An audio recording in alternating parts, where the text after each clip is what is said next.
Bienvenue. Voici une vidéo qui permet de mieux connaître la nouvelle interface d'Arsène. Aujourd'hui, tu vas découvrir les bases pour utiliser sa messagerie. Pour commencer, il faut se rendre sur le site arsène76.fr ou sur le site claudemonet.arsène76.fr.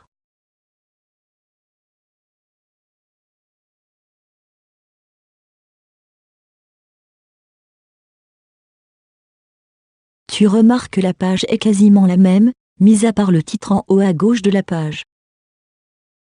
Clique ensuite sur se connecter.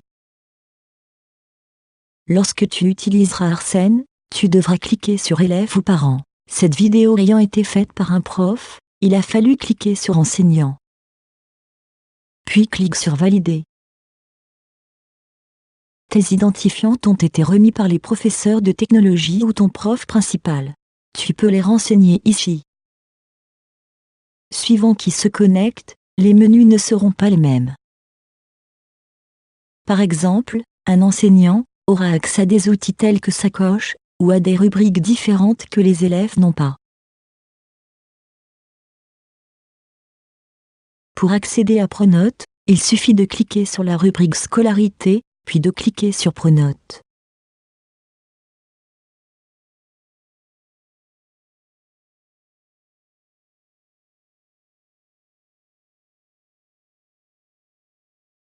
Pour accéder à la messagerie interne à Arsène, clique sur Messagerie.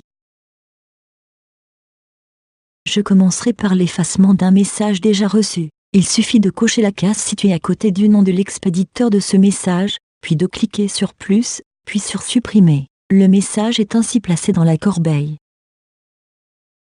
Observons à présent le menu de gauche de la messagerie. Reçu correspond au dossier où les messages arrivent. Lorsqu'ils n'ont pas été lus, le mot reçu est en caractères gras. Envoyé correspond au message que tu as déjà envoyé. La corbeille contient les messages effacés, selon la méthode que nous avons vue au début. Il est possible et nécessaire de vider cette corbeille de temps en temps.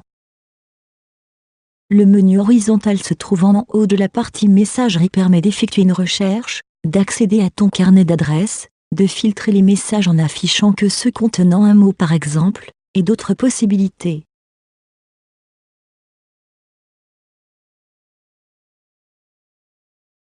Il est temps d'écrire un nouveau message. Clique sur Rédiger un message.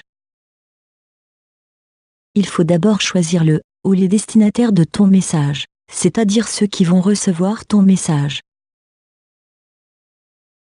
En cliquant sur Assistant destinataire, tu vas avoir accès à tous les utilisateurs d'Arsène à qui tu peux envoyer des messages. Observe comment on peut entrer l'adresse d'un ou plusieurs destinataires.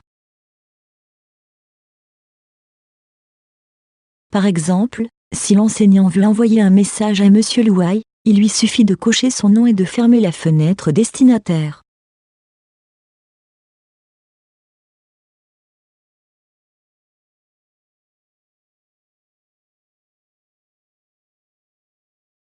Il est également possible, bien sûr, de choisir plusieurs destinataires, ou un groupe complet. Pour supprimer un destinataire que l'on aurait coché par erreur, il suffit de le supprimer comme ceci.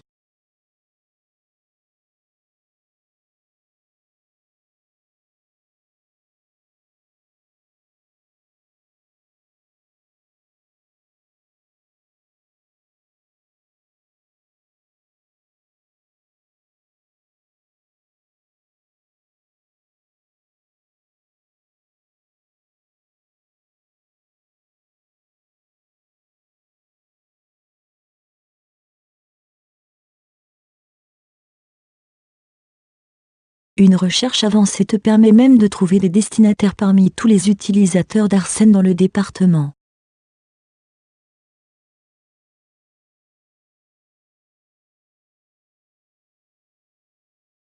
Tu peux enfin taper directement le nom du destinataire, si tu le connais déjà. La saisie semi-automatique te permettra de choisir plus rapidement un destinataire.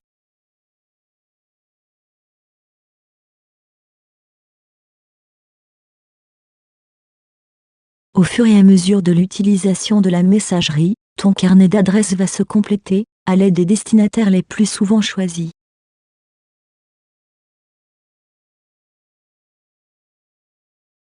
Il est très, très, très important, voire obligatoire de renseigner l'objet de ton message. C'est une sorte de titre que tu donneras à tes messages.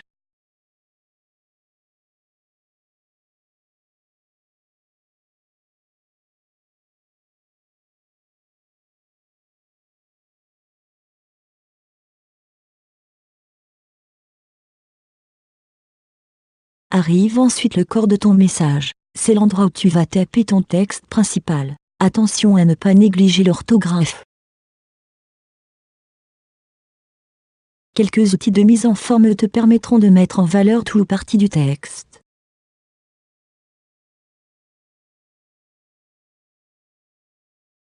Pour joindre une image ou tout autre fichier en pièces jointes, cliquez sur Sélectionner des fichiers, puis parcourir tes dossiers pour sélectionner les fichiers à joindre à ton message.